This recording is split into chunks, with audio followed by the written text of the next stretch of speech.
welcome to our series of interviews for the International Finance Magazine here in London on the occasion of the awards 2015. And now I have the pleasure of talking to one of the winners of one of the key awards here tonight, and from Malaysia, travel all the way to London. Siti, thank you very much for joining us.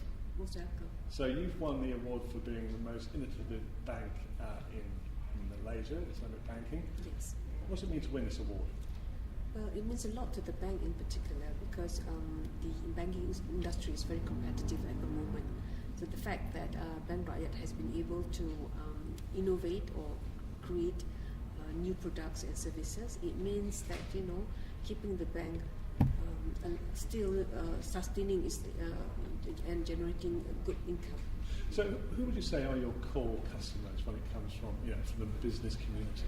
It's largely the people from the government sector, and also the people from the rural community, because that was what Bank Rakyat was meant to play their role and function. So when it comes to the rural community, would it be primarily agriculture being their main source of business? Not necessarily. It spans over different sectors. But of course, when we talk about rural community, it's largely agriculture.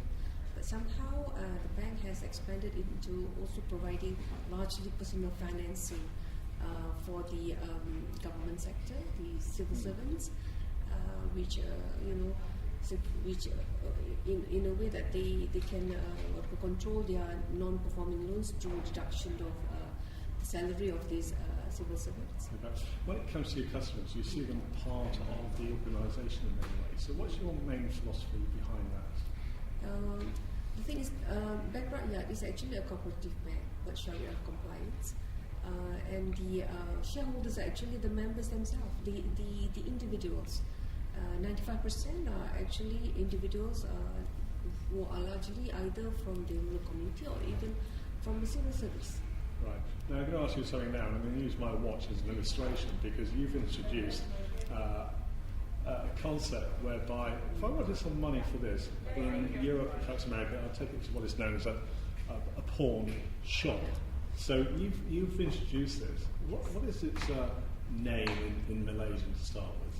Oh, that is the Sharia name, Ar-Rahnu. Ar-Rahnu. Yes. Okay. But in Malay it is Gadai. Gadayan. Yeah. So, but what Bank Rakyat has is that is Ar-Rahnu, and it's pawnbroking really.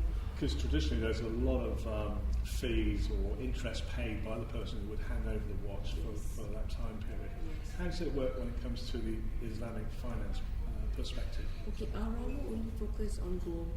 So in Malaysia, in particular, the ladies are business people. They can be microfinance business. So and they are fond of buying gold as a form of investment, and which they pawn when they really need the capital to buy their raw materials. Raw materials, yeah. So it's microeconomics, using it to sustain the business, I suppose. That's right.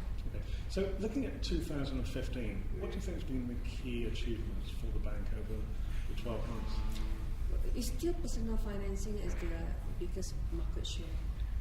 At the same time, they are starting to look into new customers because largely it is not so much a private sector oriented, but they are moving into that sector.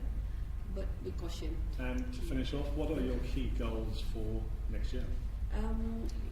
They're still introducing new products, being innovative, sure. But it doesn't confine to just financing products, but also improving their processes and services. Well, Siti, thank you very much for joining us, and congratulations on winning the award. Thank you, Rico. Thank you for the awards. Thank you for joining us here in London.